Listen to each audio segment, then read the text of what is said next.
Hello everyone, I hope you're doing well. On this video here I'm going to show you how to install Phantom wallet. Okay, pretty simple, easy to install to get your Solana wallet. So let's get started. Head over to phantom.app.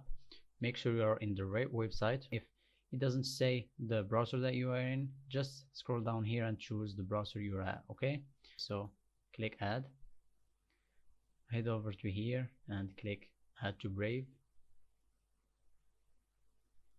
add extension, and here it's downloading right now. So as you can see, this wallet here is pretty cool because you get to see your Solana holdings as well as other crypto as well. Let me hit back to show you another thing. So as well as your NFTs. Okay, so when you click on here you can see all your collectibles of NFTs. Okay, so let's get started. So just click create a new account.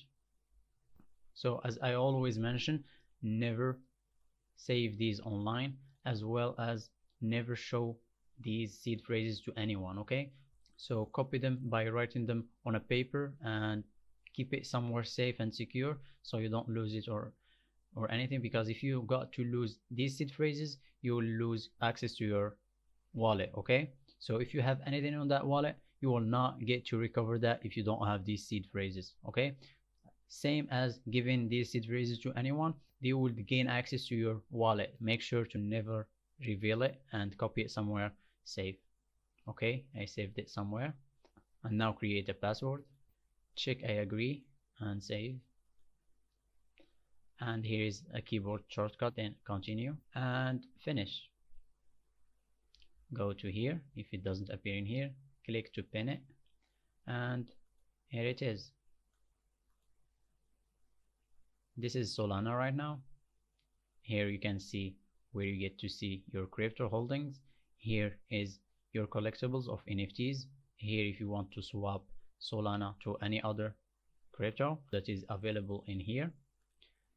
Here is your activity, and here is some other settings. So here is your Solana address. If you want to send Solana to your wallet in here, just copy, or you can just head over to receive and send from wallet exchange, and you can copy the address same as the one in here, or you can scan the QR code if someone wants to scan your QR code to send you from their phone or you as well. So this is the video. I hope you like it. Please don't forget to like and subscribe for more videos like this, and thank you for watching.